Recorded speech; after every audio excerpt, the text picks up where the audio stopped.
suffering rather than on terminal illness. And they didn't do that.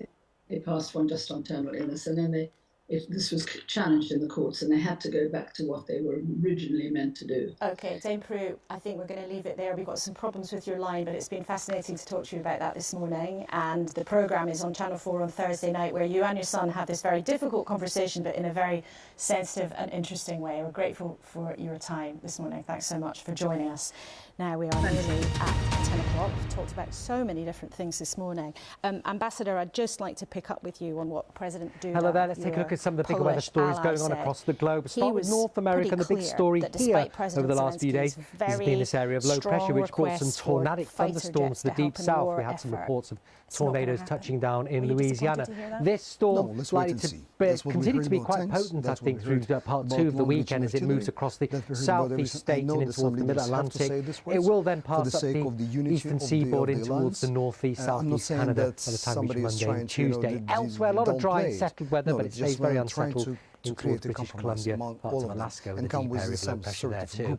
Plenty of showers affecting Central America, but there will equally be some good sunny spells as well. And I think much of the Caribbean will stay dry. Temperatures around the 30 Celsius mark for most, but there will still be the odd shower and thunderstorm around, particularly over the bigger islands.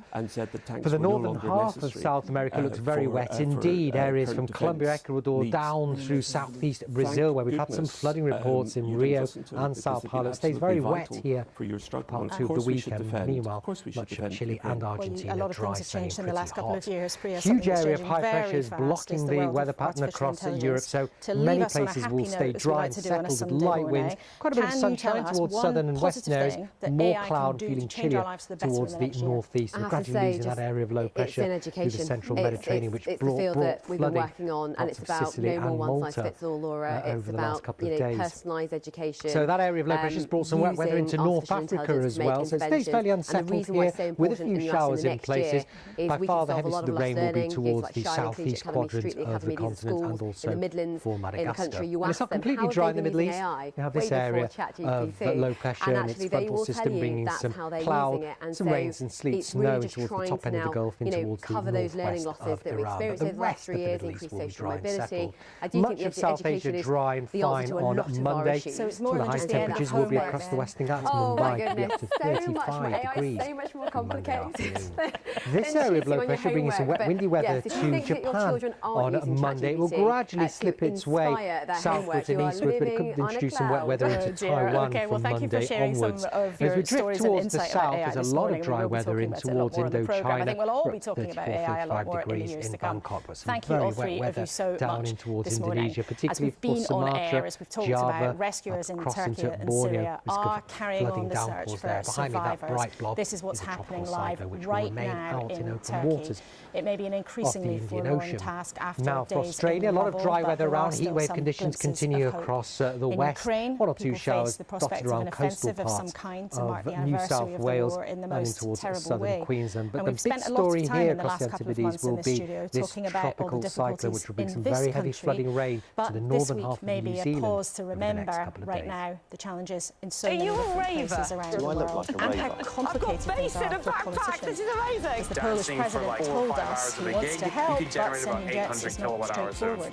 And we heard Andrew Mitchell, the cabinet minister, really who clearly, personally, would like the aid budget to be higher, it can but fly, he was but it can just also about float on walking the water. party line in our interview. A handy reminder that politicians aren't perfect, but their jobs aren't easy either. Totally and as utterly ever, immersed we catch in up another with our world there. political leaders on iPlayer from the last few weeks. We've spoken to... This programme continues on BBC One, but next for viewers on BBC News, there will be a full bulletin at the top of the hour.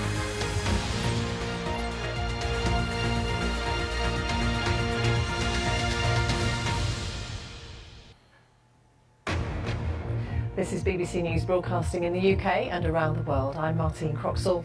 These are the latest headlines. Turkish police issue more than 100 arrest warrants as part of an investigation into poor building standards after this week's devastating earthquakes.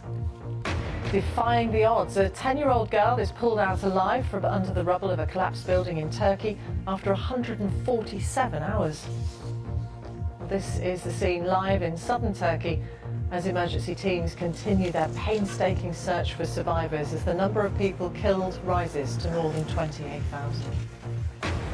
The US fighter jet has shot down a mystery object flying over Canada's airspace, making it the third one to be taken out over North America in the last week. BBC Chairman Richard Sharp is accused of making significant errors of judgment by MPs for not declaring his involvement in helping Britain's former Prime Minister Boris Johnson secure a loan. Thousands of people in New Zealand are left without power as parts of the country endure the start of a severe storm with warnings of more destruction to come.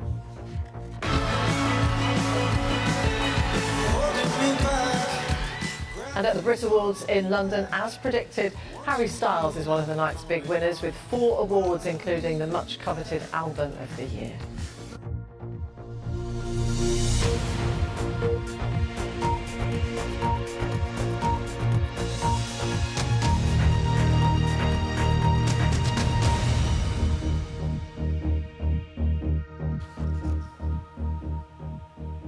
Hello, welcome to BBC News. Turkish officials have issued more than 100 arrest warrants in connection with the poor construction of buildings that collapsed in Monday's earthquakes.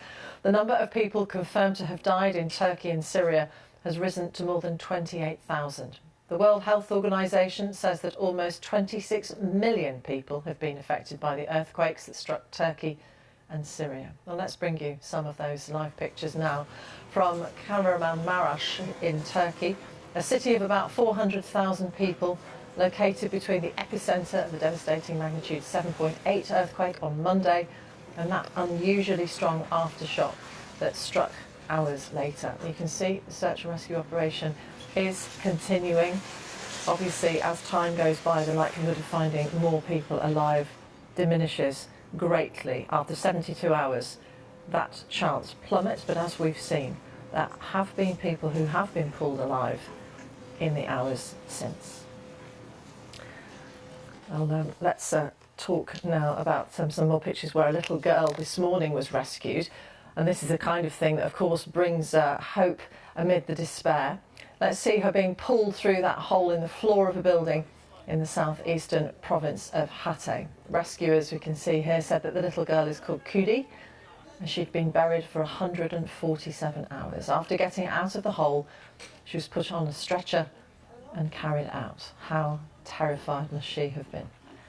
Well, in Turkey, about 80,000 people are now in hospital, with more than 1 million people in temporary shelters.